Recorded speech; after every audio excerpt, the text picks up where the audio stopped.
জলবায়ু পরিবর্তনের প্রভাব যে আর ভবিষ্যতের আশঙ্কা নয়, ইউরোপের এবারের তীব্র তাপদাহ তারই প্রমাণ। রেকর্ড তাপমাত্রা, খরা ও দাবানলে বিপর্যস্ত জনজীবনের পাশাপাশি বড় ধরনের চাপ তৈরি হয়েছে অর্থনীতিতেও।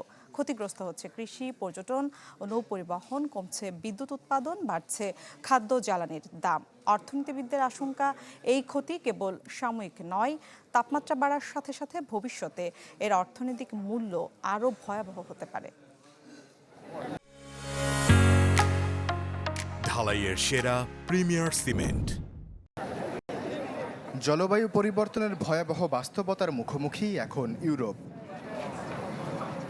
একসময় মহাদেশটিতে জলবায়ু পরিবর্তনকে ভাবা হতো আগামী প্রজন্মের সমস্যা হিসেবে, কিন্তু এবারের তীব্র তাপদাহ ভেঙে দিয়েছে ইউরোপীয়দের সেই ভুল। চলতি মৌসুমে অসহ্য গরমের কারণে মারাত্মক প্রভাব পড়েছে তাদের অর্থনীতিতে, ব্যাহত হচ্ছে জীবনযাত্রাও।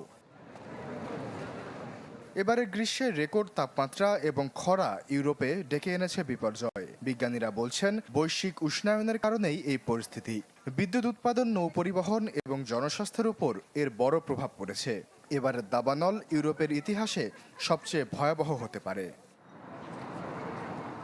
অর্থনীতিবিদরা বলছেন, জলবায়ু পরিবর্তনের কারণে ইউরোপের অর্থনীতিতে শত শত বিলিয়ন ইউরোর ক্ষতি হচ্ছে। তারা সতর্ক করেছেন যে তাপমাত্রা বাড়ার সাথে সাথে ক্ষতির পরিমাণ আরও দ্রুত বাড়বে। ইউরোপে জলবায়ু পরিবর্তনের প্রভাব অন্য যে কোনো মহাদেশের চেয়ে বেশি। এর কারণে টান পড়েছে সরকারি কোষাগারে, চরম আকার ধারণ করেছে মূল্যস্ফীতি। পর্যটন খাতেও বড় পরিবর্তন এসেছে। বিদ্যুৎ উৎপাদন এবং পণ্য পরিবহন ব্যবস্থা নিয়ে নতুন করে ভাবতে হচ্ছে। মানহাইম বিশ্ববিদ্যালয়ের গবেষণা বলছে, এবারের গ্রীষ্মের সবচেয়ে চিন্তার বিষয় হলো একসাথে অনেকগুলো প্রাকৃতিক বিপর্যয়। তাপদাহ, খরা এবং দাবানল একই সময়ে এবং একই অঞ্চলে আঘাত হানছে। এর ফলে ক্ষতির পরিমাণ বেড়ে যাচ্ছে বহুগুণ। জুন এবং জুলাই মাসে ইউরোপের রেকর্ড তাপমাত্রা ছিল। অর্থনীতিবিদরা বলছেন, এবারের অর্থনৈতিক ক্ষতি অতীতের সব রেকর্ড ছাড়িয়ে যাবে। রাইন এবং দানিউব নদীর পানি কমে যাওয়ায় পণ্য পরিবহন মারাত্মকভাবে ব্যাহত হচ্ছে। শীতলীকরণ সমস্যার কারণে বেশ কয়েকটি পারমাণবিক বিদ্যুৎ কেন্দ্র বন্ধ করে দিতে হয়েছে। কৃষিক্ষেত্রেও বড় ক্ষতি হয়েছে। ভুট্টা এবং সূর্যমুখীর মতো ফসল দেরিতে তোলায় জুলাই মাসেই 6 থেকে 7% ক্ষতি হয়েছে। তীব্র গরমে কমে গেছে মানুষের কাজের ক্ষমতা। জার্মানিতে 10,000-এর বেশি মানুষের মৃত্যু হয়েছে গরমে। দাবানল নিয়ন্ত্রণ এবং জরুরি সেবা দিতে গিয়ে সরকারি বাজেটে পড়ছে বাড়তি চাপ। আইএনজির মতে, রাইন নদীতে পণ্য পরিবহন বন্ধ থাকায় জার্মানির জিডিপি 0.3% কমে যাবে। হাঙ্গেরির সবচেয়ে বড় পারমাণবিক বিদ্যুৎ কেন্দ্র বন্ধ থাকায় প্রতি সপ্তাহে 0.1% জিডিপি কমবে।